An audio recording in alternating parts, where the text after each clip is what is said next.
There's been a couple of start dates floating around for the RFID chip, aka Mark of the Beast. But personally, I believe that something tragic has to happen before they can impose the Mark of the Beast on everyone.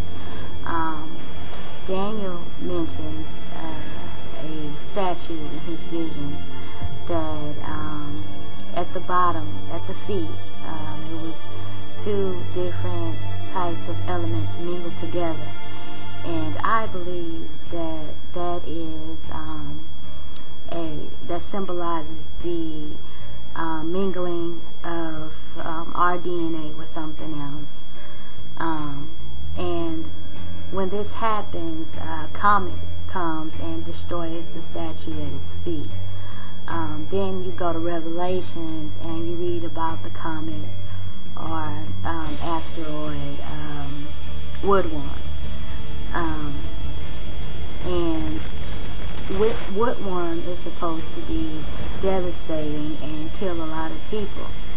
And I believe that, you know, before they can impose the Mark of the Beast, that something like a meteor strike or a comet hitting Earth is going to happen, which is going to cause a major disaster, and that people will be forced to take the mark so that, you know, our government can keep track of who's alive and where they're at, things like that.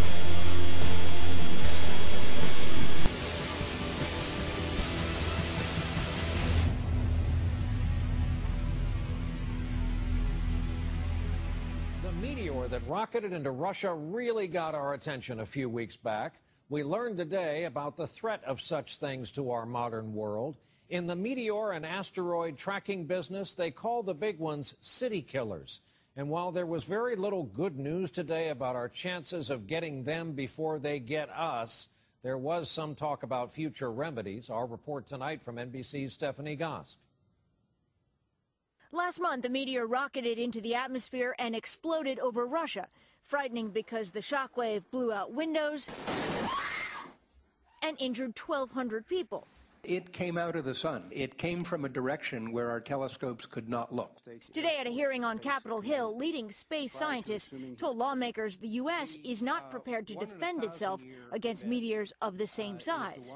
Even a small one, like the one that detonated in Russia, headed for New York City in 3 weeks. What would we do? The answer to you is, if it's coming in 3 weeks, pray. Scientists say they have identified all asteroids large enough to wipe out the planet, like the one suspected of killing off the dinosaurs, and there is no immediate risk. The concern is meteors that are smaller, but still big enough to take out a city. If you thought all the announcements that they want to take your pension funds and put them into government control was bad, if you thought any of this MF Global stuff was bad, this new piece of intel that came in today that we researched all day and then put an article out just an hour or so ago on or less, if you think that all of that was crazy, this little piece was a crystallizer, was a real indicator of just how serious things are. And what am I talking about? Well, there it is on screen right there. Exclusive government activating FEMA camps across America, across the United States. Now to a controversial bill resurfacing in Congress. The FEMA camp bill allows the government to run at least 6 military installations when a national emergency is declared. These emergency centers would be run by FEMA under the command of the Secretary of Homeland Security. And a few years ago, a similar bill was presented in Congress, but it didn't go anywhere over concerns that the broad language can lead to sweeping, unchecked government power. Now, another version is back up for debate, and Bob English... It kind of caught fire and just died.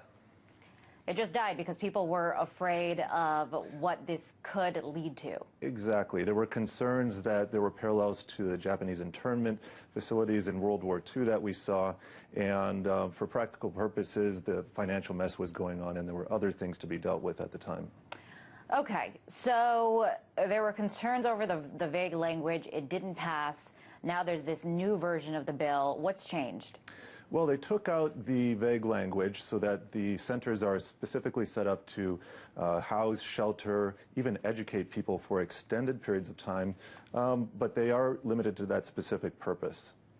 Okay, so of course this legislation is meant to be enacted in the event of an emergency. Right. But what exactly does that mean?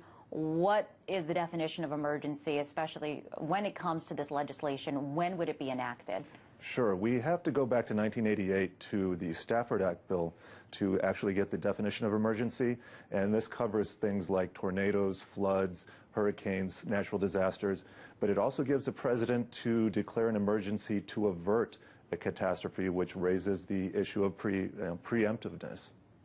Okay, but this also, this is, the goal here is to mobilize resources to have this plan to prevent a tragedy from happening, but also a reaction to it, right? Yes, a reaction.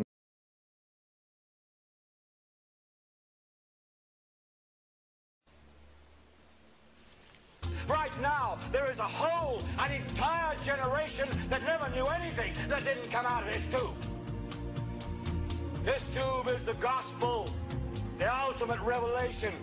This tube can make or break presidents, popes, prime ministers. This tube is the most awesome goddamn force in the whole godless world. And woe is us if it ever falls into the hands of the wrong people. And when the largest company in the world controls the most awesome goddamn propaganda force in the whole godless world, who knows what shit will be peddled for truth on this network. So you listen to me. Listen to me. Television is not the truth. Television is a goddamn amusement park. Television is a circus, a carnival, a traveling troupe of acrobats, storytellers, dancers, singers, jugglers, sideshow freaks, lion tamers, and football players. We're in the boredom-killing business. But you people sit there day after day, night after night, all ages, colors, creeds. We're all you know. You're beginning to believe the illusions we're spinning here. You're beginning to think that the tube is reality and that your own lives are unreal. You do whatever the tube tells you. You dress like the tube. You eat like the tube. You raise your children like the tube. You even think like the tube.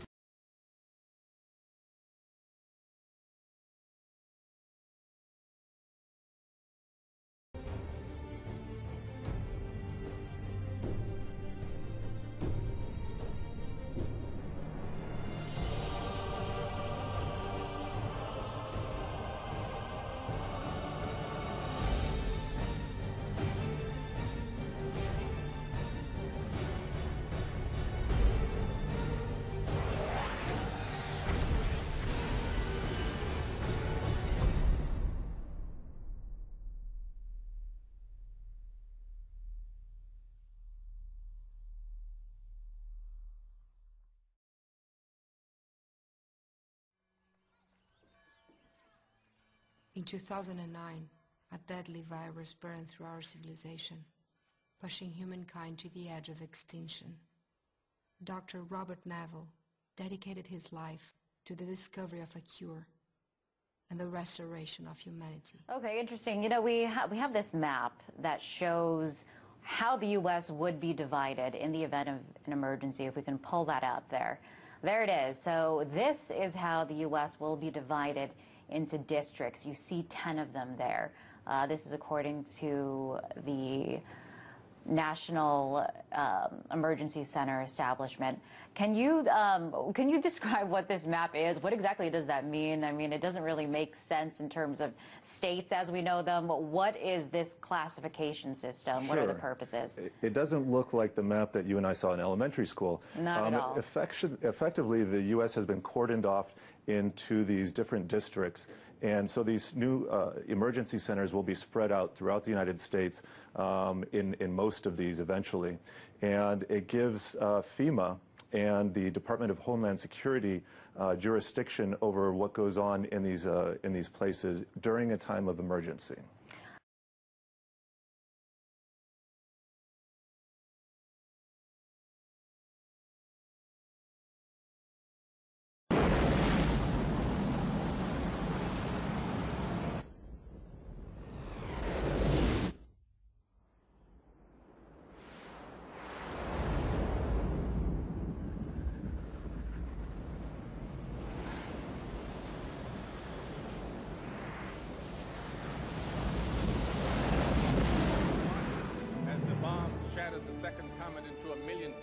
ice and rock that burned harmlessly in our atmosphere and lit up the sky for an hour.